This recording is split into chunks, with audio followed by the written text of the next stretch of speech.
guys, just a quick little PSA. I just want to let you guys know that this video is completely unscripted. And when I tend to improvise on stuff, I tend to repeat words over and over again. Hey guys, so PSA within a PSA. Needless to say, I will be scripting all my videos from now on, because, oh my gosh, I cannot English. Or repeat some certain statements.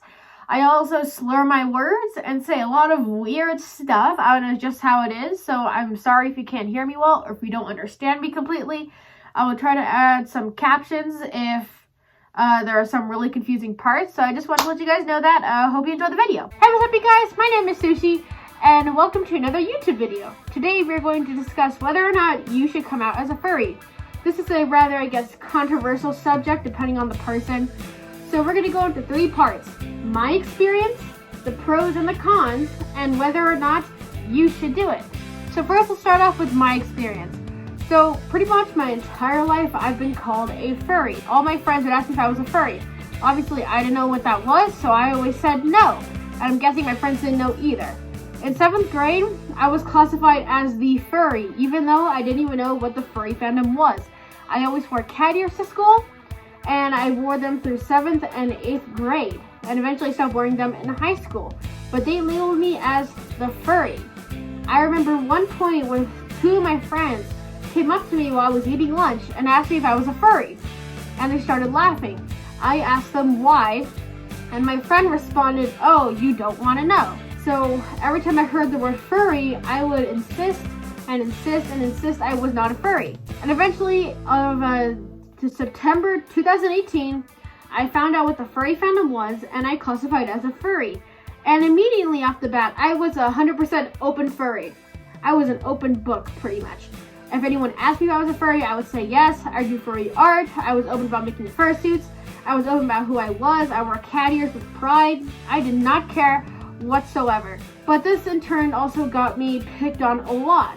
Usually I was pretty good about, getting bullied. Whenever they would say something to my face, I did not hesitate to stand up and speak my mind or tell them why, because, this kitty's got claws. I was not afraid to stand up for myself, and they usually would leave me alone. But eventually they started spreading rumors about me. I don't even know what these rumors were, but for some reason, everyone thought it was a good idea to tell my best friend the rumors, knowing that they would tell me. I don't know, it's just really confusing. So for the most part, I didn't even know I was picked on. I just thought, oh, there's some mean people out there. I'm vibing. I did gain a lot of friends. Actually, a lot of my friends came out to me as furries once I became a furry. So I actually had a lot of closeted furry friends, which I thought was really comforting. So I was always picked on, and I was called names. So personally, I didn't care. Then in freshman year, I became known as the furry. Like, that was just my entire label. No one knew my name. I was just the furry. Which, I was fine with. All the popular kids who made fun of me. Some kids avoided me, but I still had, my group of friends and my best friend, and including my boyfriend, who became a furry after I just started dating him. I really did just not care what people thought. I was still bullied. I was picked on, and what the hell? Something fell. Y'all saw that? And to this day, I am still confident in who I am as a person. So now let's start with the pros and the cons. The pros, or at least for me anyway, was I became a lot more confident. Even though people picked on me, it gave me the muscle I needed to stand up for myself. I would always have to explain what a furry was to my friends or to people who picked on me, which I don't recommend because that just got people into more drama. Here's how the conversations would usually go. Ew, that's a furry. Do you even know what a furry is?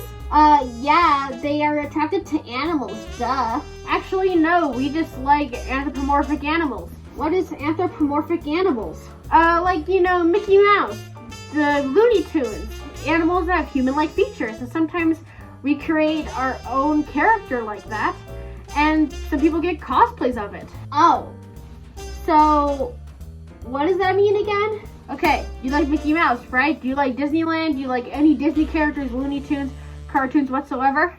Yeah. Oh look, then you're a furry. Although that is not 100% true, that's pretty much what I always told them, and they usually wouldn't bother me again, or they just didn't care enough. Maybe they did talk about me and I just didn't hear about it. The second pro is about making friends. This can also go for the con side, But when you make a lot of friends in the furry fandom, they are there to support you. And since the furry fandom is such a open and accepting fandom, you feel really safe at home, or at least that's what I did when I first became a furry. You can really find out who your true friends are.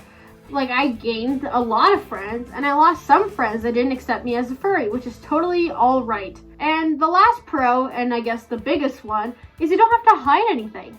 You could tell anyone or tell anything. Anything? What can you tell? And you could buy, I guess, things that will classify you as a furry, draw things. Just do a whole bunch of stuff that if you're open as a furry, you don't have to have the weight on your shoulders that someone will find out. Now for the cons. The biggest con, and I'm guessing the only con, is that you will get picked on. I was picked on a lot, but people will call you names, they will bully you, they will say a lot of mean and hurtful things, but if you have the strength, it doesn't really matter. You know, words can't hurt you if you don't listen to them. That's pretty much the only thing that could happen. I mean, you won't be the most popular kid ever. Probably not. I wasn't exactly popular. I was more popular in the negative sense because everyone knew I was a furry. That's pretty much all the pros and cons. Now, let's see if you should come out as a furry. So in my personal experience, I guess for me, my opinion will be don't come out as a furry. The reason I'm saying that is because a lot of young furries that want to come out as a furry could be very hurt by other things that people say. Internet trolls bashing our community, or just people at your school or around you calling you horrible things and saying really mean things to you. And I personally don't wish that to happen on anyone. It happened to me. It wasn't the greatest experience, but I didn't care. But some people do care what people think about them. And as teenagers, you know, we enter that stage where we're like, oh, everyone's watching me, or people have anxiety, some people have depression. And those specific comments don't help you at all. And they can actually make some people leave the furry fandom because they don't want all this drama. However, if you do feel like you're comfortable in your own skin, or you want to gain some confidence, or you in general just are confident with who you are and what you love, I would say 100% do it. I did it. I do not regret it, as I have actually gained a lot of friends. I'm 100% more confident in myself and what I do. And it's helped me gain a lot of supporters and skills. Usually when people would talk to me or they would bully me, I would just be quiet, don't do anything, which you know is a smart thing to do. But me being a bit of a dumb sushi sometimes would stand up and go confront them, which sometimes needs to be done. So that's pretty much all for this video. I'm sorry it was so short. As you all know, I am Sushi. I will try to post every Friday. Well, every first week Friday anyway. And I hope to see you all next time. Bye-bye.